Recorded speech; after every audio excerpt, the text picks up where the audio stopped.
How can a game draw you in before it started? You can certainly learn from the Metroid series. Dating way back to 1986, Metroid 1 broke ground with its sinister title theme, and here in 1994, Metroid 3 went even further. Before reaching the title screen, everything is already in character. Super Metroid is a direct sequel to Metroid 2 on Game Boy, but now the color is back and the sound gets a massive upgrade. There's even a real voice reading the first line of the prologue once you begin the game. The last Metroid is in captivity. The galaxy is at peace. This prologue is a fairly long sequence to sit through, and kids playing for the first time in the 90s may not have paid attention. Most of it recaps the events of Metroid 1 and 2 following bounty hunter Samus Aran on her mission to destroy all Metroids.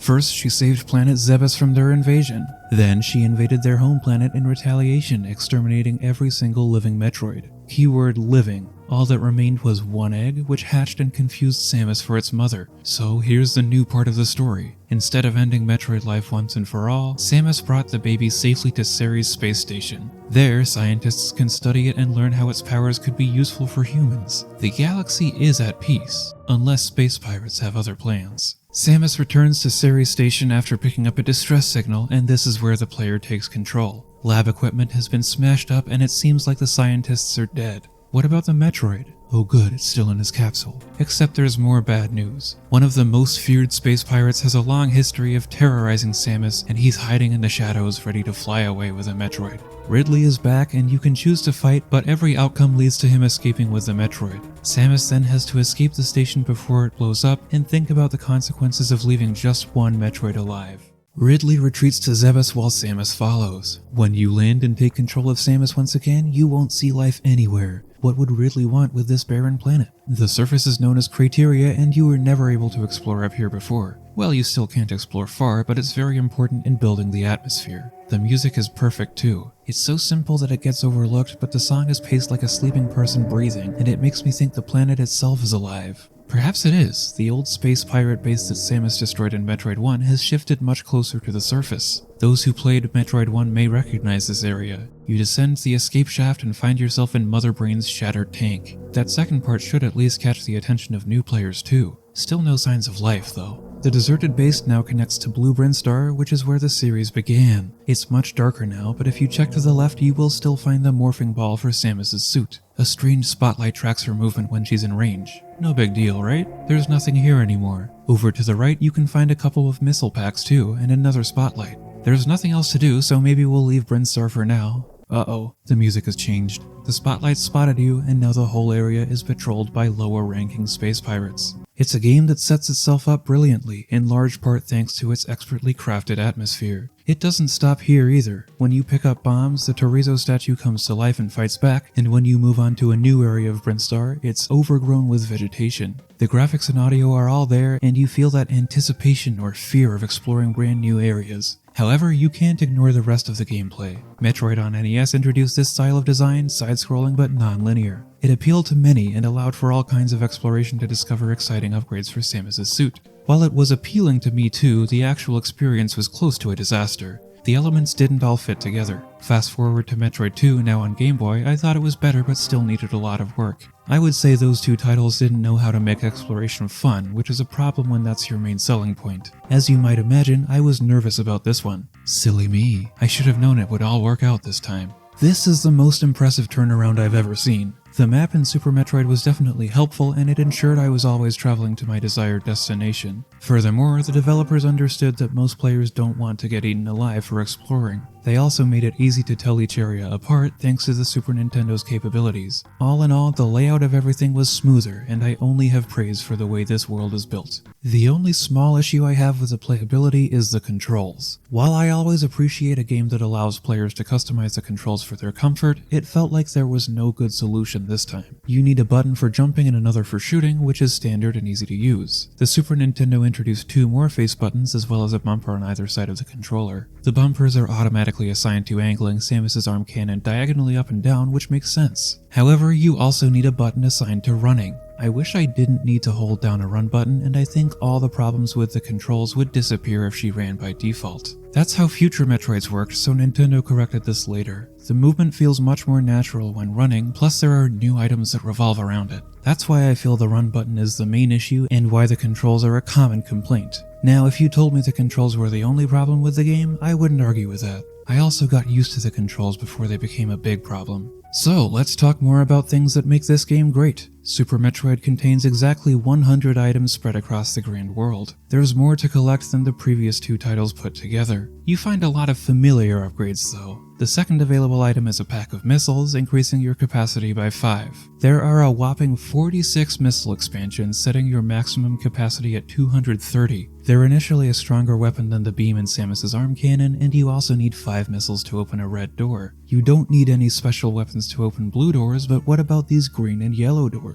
You'll see a few of these early on in Brinstar, and they can only be opened with new types of ammo. You need a super missile to open green doors, and they're much more powerful than regular missiles, even shaking the whole screen on impact. In total, there are 10 super missile expansions, and once again they increase capacity by 5. The first pack is obtained after defeating Spore Spawn, a mini-boss in the overgrowth of Brinstar, which is another great example of world building. Then there are power bombs to open yellow doors. The bombs you pick up at the beginning are unlimited and have a very small blast radius. Power bombs blast across the whole screen. And guess what? You can find 10 power bomb expansions for a total capacity of 50. The other duplicated items help with the suit's energy. Energy tanks have always appeared in the series, only this time there are 14 of them, and you can store all of them at once for the first time. Starting at 99 energy, each tank adds 100 capacity for a maximum of 1499. That's a lot more than previous games offered. Additionally, you can find 4 reserve tanks, which are an interesting idea. Each tank stores up to 100 energy in reserve, which you can either add manually if you need it, or refill your energy automatically if you run out.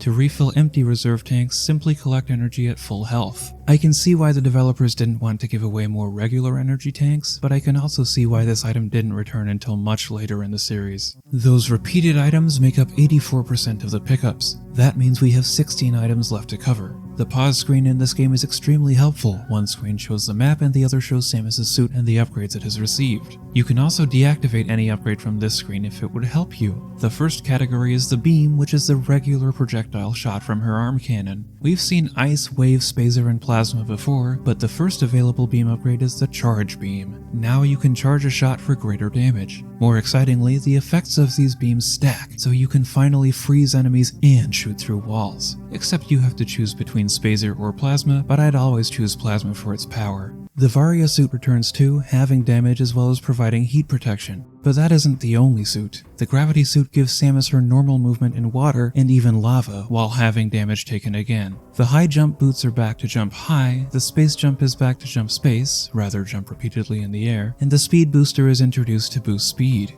Okay, that doesn't give the speed booster enough credit. You can tear clean through several enemies and walls with this thing. Then we have the 4 miscellaneous items, the Morph Ball, Bomb, Spring Ball, and Screw Attack. They've all been featured before. By my count, we're at 98% now. The remaining 2 items, Grappling Beam and X-Ray Scope, are indicated at the top of the screen, next to the ammo for your power weapons. The Grappling Beam isn't my favorite, but I'll look past it since it didn't leave a lasting impression. The X-Ray Scope allows you to see into surrounding walls for secret passages. A few missile expansions are hidden in walls, so it may be your only hope for obtaining 100% without a guide. Yeah, it's a cool idea, but I can see why it never came back in later games. I'll forgive a few sloppy item placements because it was the first time they included so many. I don't particularly like the method of activating these last 2 items though. You have to cycle through all the weapons seen at the top of the screen, and it's awkward to switch between them. Every upgrade is given to you at a time that makes sense if you're following the intended path. Of course, one of the great things about Metroid is that you don't always have to follow a particular order, and you can create challenging routes for yourself. The main goal is to defeat the 4 guardians of the rebuilt space pirate base, Torian. They're the bosses, and there are some creative mini-bosses along the way too.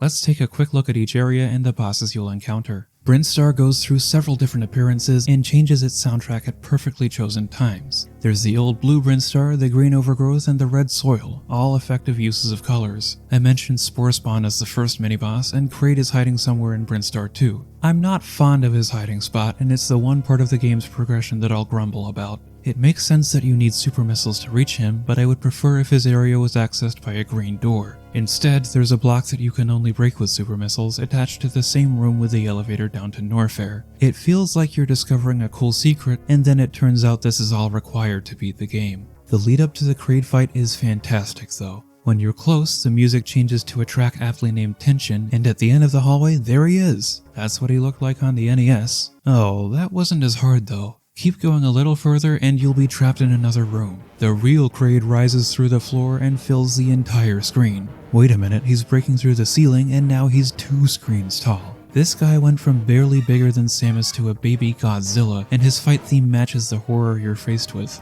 Your reward for defeating Kraid is the Varia suit, which allows you to navigate several parts of Norfair. The Ice Beam and Speed Booster are important pickups here, and the one you need to reach the next Guardian is the Grappling Beam. But not if Crocomire has anything to say about it. He's literally a big pushover. Feed powerful ammo into his mouth and he'll gradually retreat backwards into a pit of lava. It's a crazy death though. Nintendo didn't put blood in their games, but they did show the skin melting off Crocomire's body. I have to wonder if parents in the 90s took this game away after witnessing that. With the Grappling Beam, the intended move is to backtrack all the way to the surface of Crateria, since you now have enough items to explore beyond your landing site. I don't mind the backtracking, although I can see why it's a negative for some people. As long as you don't share my bad grappling skills, you'll reach the wrecked ship in no time. At first, almost everything is deactivated, even the map station and save point. Only one small ghost follows Samus around. The power turns on after defeating the big ghost Phantoon, who also happens to be a guardian of Torian. As you can imagine, it's tough to fight a ghost. When all doors in the ship are active, you gain access to the gravity suit for a smoother experience in the depths of Meridia.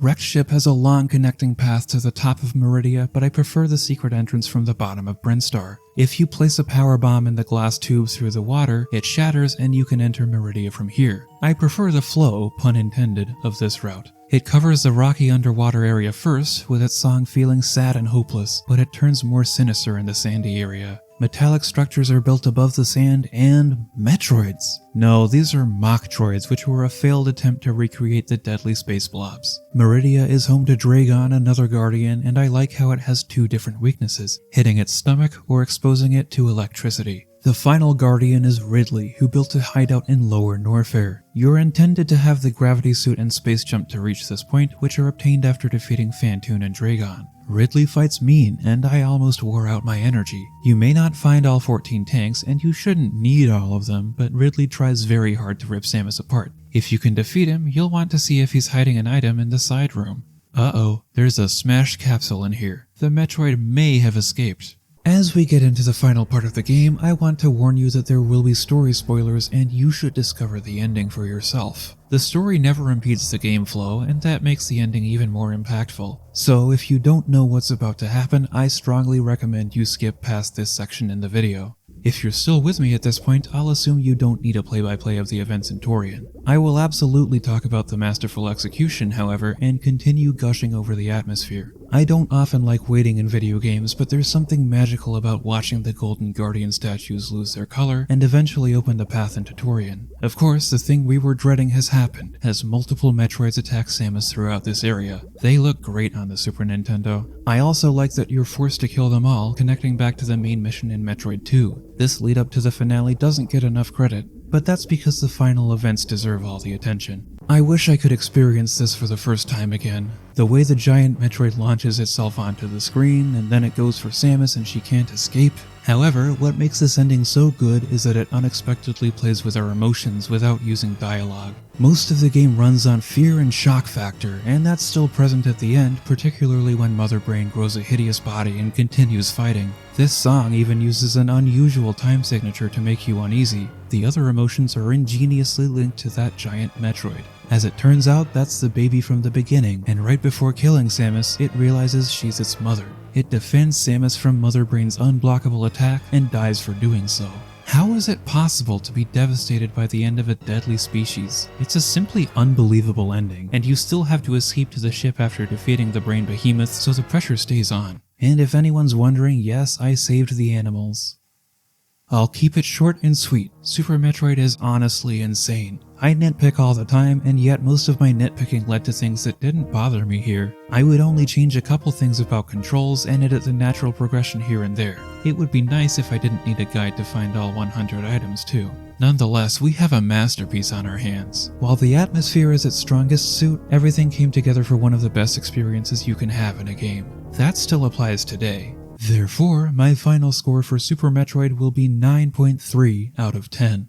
This is the best example of a leap in quality between NES and SNES. Visually, auditorily, functionally, it's miles beyond its series predecessors. Even ignoring the series, it's top-notch for the console and you should still play it now. Shockingly, there were no more Metroid games for another 8 years, even though Super Metroid was successful. Nintendo fixed that and gave us more great Metroid content in the early 2000s, although many still consider Super Metroid to be the best. Nowadays, it's available through Nintendo Switch Online, and there aren't many other options. You could get a Super Nintendo Classic, I suppose. At release, it reviewed very well too, but I expected a tiny bit better. Game of the Month and Editor's Choice Platinum Award in Electronic Gaming Monthly, that makes sense. And with compliments like the greatest action-adventure game ever created, you'd expect a couple perfect 10s, right? Nope, everyone gave it 9 out of 10. The only complaints were related to the map. One person said it made the game feel smaller, and another said it made the game feel easier than before. Over on Nintendo Power, Samus again found herself on the front cover.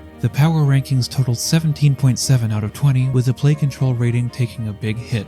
While I agree with the main problem, I'm surprised this score didn't reach 18. Tell me, did you agree with the points I've made? What rating would you give Super Metroid for the SNES, initially released in 1994? Hit the like button to fill your reserve tanks and subscribe to Save a Planet. As ever, thank you for watching, and please continue to be your own unique self. Hey guys, do you have any peanut butter I can borrow?